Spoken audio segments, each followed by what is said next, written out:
Ahí la pantalla. Sí, a ver, se escucha perfecto. Ya. Hola Diego, ¿me Sí, escuchás? muy bien. Está todo mejor. ¿Me escuchas bien? Seña. Ah, perdón, acá veo un mensaje que sí se escucha. Bueno, arranco entonces, disculpen los problemas técnicos. La tecnología no se lleva bien. Bueno, esta diapositiva, que es básicamente el camino a repensar la profesión, tiene que ver, cuando uno habla de Kodak, del fenómeno de Kodak, de por qué Kodak, que era el gigante de la fotografía, desapareció. Básicamente tiene que ver con no hacerse la pregunta correcta de qué es lo que hacemos. Kodak no se hizo la pregunta de qué es lo que hacía. Yo vendo fotos, saco fotos, revelo fotos, y cuando llegó la fotografía digital no se dio cuenta que en realidad su negocio era el negocio del recuerdo y que no importaba la herramienta que usara, lo importante era seguir en el negocio del recuerdo. Y a los médicos nos va a pasar lo mismo. Nosotros tenemos un montón de herramientas que son la semiología, las tomografías, las imágenes, la estadística, la metodología, pero en realidad lo que nos dedicamos es a ayudar personas enfermas. Y las herramientas van a ir cambiando con el tiempo, y si no nos damos cuenta de eso, nos vamos a quedar atados, y lo que no nos tiene que pasar es lo de Kodak. Lo que vamos a hablar es básicamente de cómo la inteligencia artificial nos da precisión en medicina, nos ahorra tiempo, nos da acceso a cosas que no tenemos, y cómo tenemos que profundizar nuestras soft skills, nuestras competencias blandas, para realmente no quedarnos fuera del camino.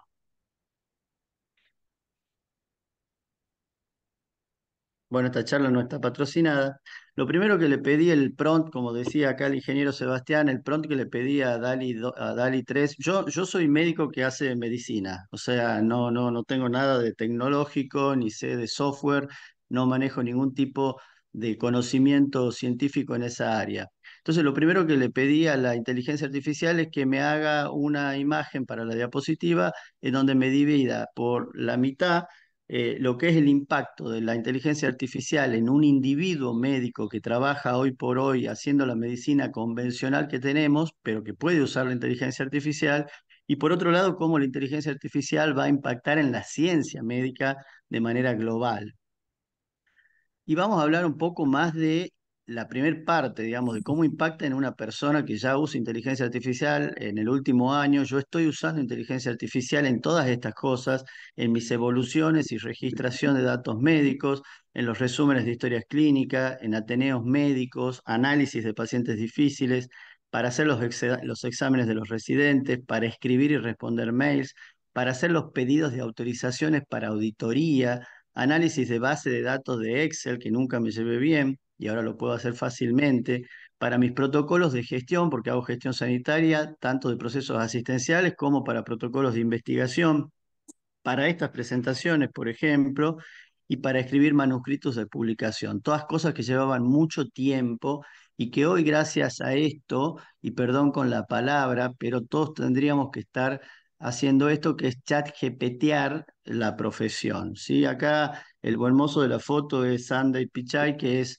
uno de los CEOs de Google, y él predijo que para el 2025 todos tendríamos un asistente virtual, y este asistente virtual ya está disponible. Si uno se baja ChatGPT, la última versión, y se pone a crear un GPT propio, un asistente propio, y lo empieza a entrenar con las cosas que uno necesita. Yo soy gastroenterólogo y necesito hacer consultorio, necesito tener pacientes y hago tal tipo de enfermedades. Este chat se empieza a entrenar y empieza a ser cada vez más útil y te hace la vida cada vez más fácil y más efectiva tu actividad. Porque si no, nos puede pasar como los taxistas de Uber, los taxistas con Uber, que por años lucharon contra la tecnología y paulatinamente esta tecnología se fue imponiendo. La inteligencia artificial, como decía también Sebastián, está entre nosotros hace un montón de tiempo, así es que la venimos usando con el traductor de Google cuando era bastante mala al comienzo, y ahora que es prácticamente infalible y que traduce un chino mandarín en 5 segundos el texto que quieras, Por lo tanto, nadie no traduce con el traductor de Google hoy por hoy, y esto es cómo se imponen las tecnologías disruptivas, como muy bien explicaban recién.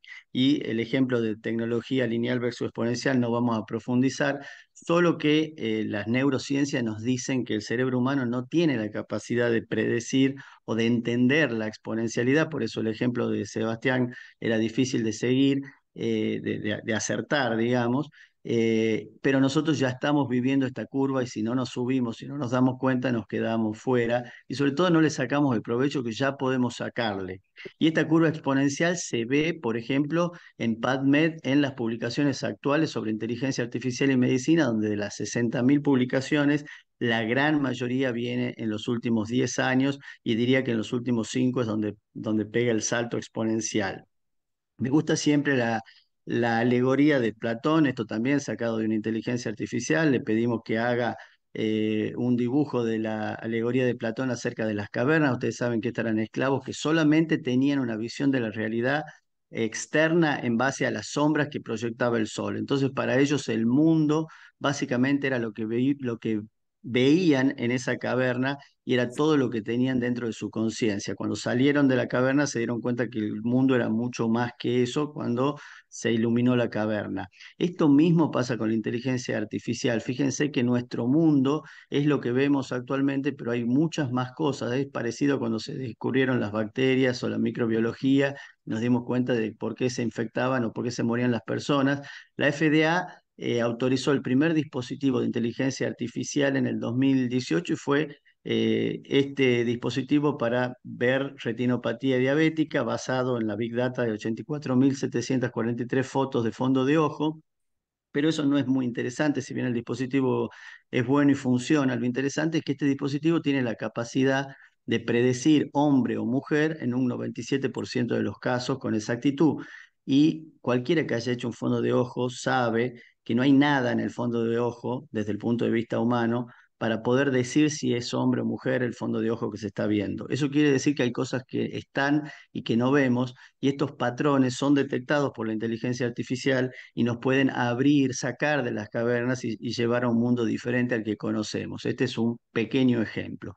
Por lo tanto, esto ya se dijo, la revolución industrial, la cuarta revolución industrial es la inteligencia artificial. Desde noviembre de 2022, podríamos decir, con la aparición de ChatGPT, estamos viviendo esta nueva revolución. Y el futuro cercano que ya está pasando, este es un prompt donde le pedimos a la inteligencia artificial cómo se vería un médico que explica a un paciente con colitis ulcerosa lo que un software de inteligencia artificial le recomienda hacer con su colitis ulcerosa, pintado con el estilo de Vincent Van Gogh.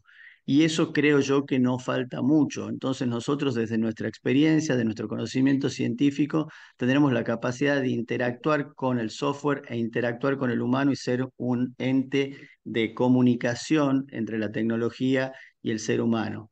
Y ojalá que no pase esto de subirnos al ring y pensar que vamos a competir o que la inteligencia artificial nos va a sacar, ya sea que seamos un médico con experiencia, un médico de edad media, un joven médico con mucho ímpetu y conocimiento nuevo. Todo esto está siempre, digamos, sesgado por la humanidad, digamos. El médico va a estar cansado, los conocimientos son diferentes de médico a médico, la experiencia es diferente, tienen distintos valores éticos, tienen distinta capacidad de empatía, tanta innata como técnica, tienen necesidades diferentes y necesidades diferentes a las del paciente. En cambio, el software es un software pleno, con acceso ilimitado, sin sueños, ni depresión, ni otros intereses que no sean los del paciente. Ya hay estudios que comparan ChatGPT versus telemedicina, no medicina directa, donde la capacidad de contestar, de detallar, de ser educado, de profundizar en las preguntas, es mucho mayor la del chat GPT que la de los médicos, que si nos duele, si te dice me duele la cabeza, le contestas contame, versus chat GPT que le hace todo pormenorizado, lo llama por su nombre, etcétera, etcétera. Entonces es muy difícil que nosotros realmente podamos competir en ese terreno.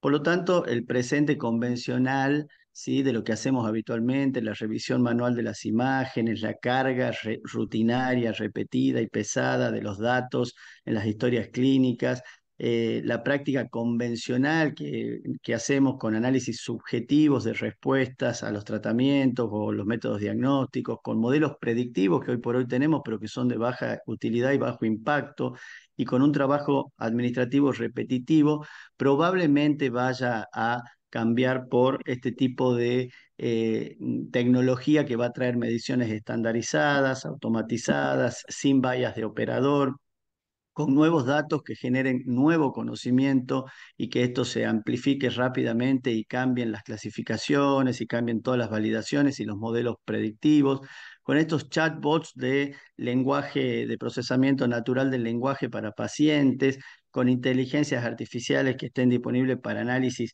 mucho más complejos y modelos predictivos de Big Data con asistentes tanto para médicos, para pacientes, que mejoren adherencias y demás. Y además nosotros no tenemos que olvidar que nuestra ciencia es una ciencia de imprecisión. Nosotros de alguna manera jugamos a los dados con los pacientes.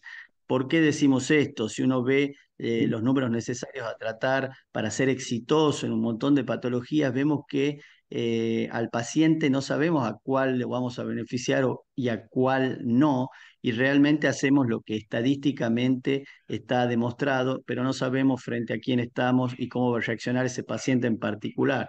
Por eso decimos que jugamos a los dados, porque es un modelo predictivo similar al que cuando uno juega en el casino a tirar dos dados y va a elegir siempre el número 7, el que sabe, porque sabe que el 7 es el que tiene mayor probabilidad estadística de salir. Podrá salir cualquiera, pero va a jugar por el 7 por una cuestión lógica de probabilidad de asociaciones. Y lo mismo pasa cuando hacemos medicina. La medicina que hacemos es una medicina estadística, poblacional, de predicción, pero no de precisión. Las curvas son parecidas a lo que pasa cuando jugamos a los dados. Y esto es lo que nos propone la inteligencia artificial, pero que todavía no está. Esto claramente nos llegó, que es la medicina personalizada, cuando nosotros podamos generar una big data de tanta cantidad de información y con tantas variables, que en estas redes multineuronales de interacción y con un deep learning profundo hay una inteligencia autónoma probablemente que nos pueda dar un resultado, nosotros pongamos en la licuadora todos estos datos y por otro lado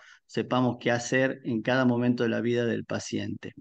Y ChatGPT además nos da acceso y tiempo. Fíjense este ejemplo, que este es un ejemplo de principios de este año. Ahora hemos avanzado mucho en el manejo de ChatGPT, como decía Sebastián, hay que aprender a usarlo. Eh, Acá nosotros lo que le pedimos es hacer una revisión sistemática de un tema cualquiera. Elegimos colitis ulcerosa, seguridad de terapias avanzadas en mayores de 65 años. Quien haya hecho una revisión sistemática de un tema sabe que es muy engorroso y que tiene por lo menos 6 meses de tarea.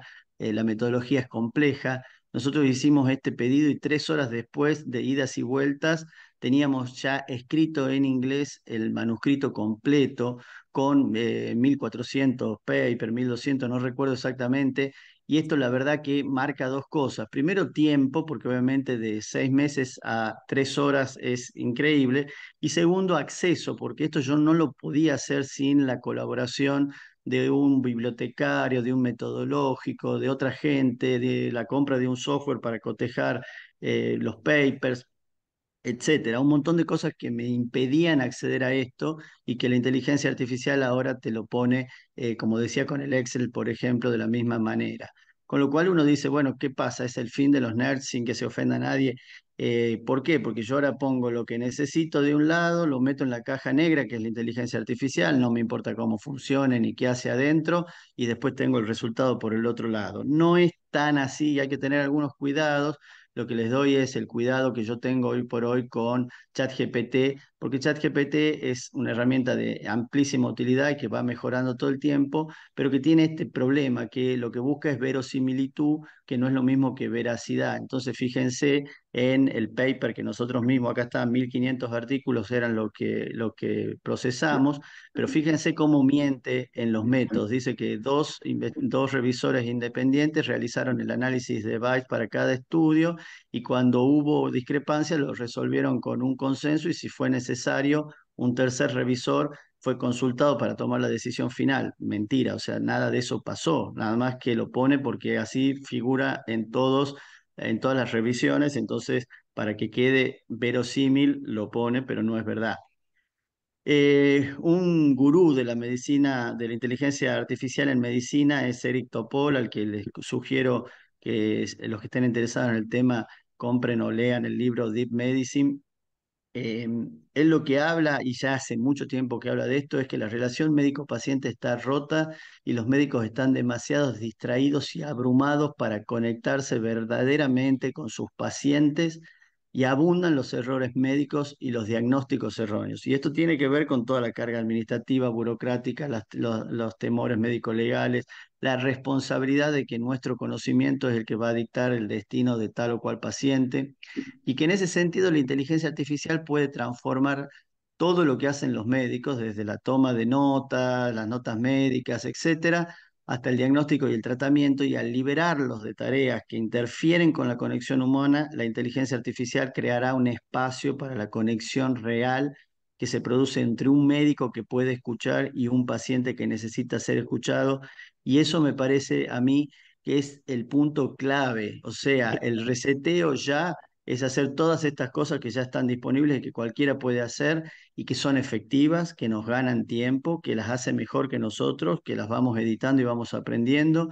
Y, por ejemplo, un pedido para un auditor lo hace mucho mejor ChatGPT si nosotros le damos las condiciones, le decimos que lo haga empático, humano, profundo, con condimentos médicos legales, lo que quieras, y lo va a hacer mejor. Nosotros solamente tenemos que ser como el diseñador de lo que queremos, pero el reseteo a mediano plazo tiene que ver con las herramientas blandas. Tenemos que mejorar nuestras capacidades de empatía, de humanización, de comunicación efectiva, de marketing personal, de escucha activa, de interés real, de respeto, de sentido común médico. En fin, tenemos que profundizar la relación médico-paciente porque creo que va a ser el lugar que va a marcar la diferencia en la medicina que se viene, aquel que sepa estar cerca del paciente y transmitir los datos que van a venir desde el software.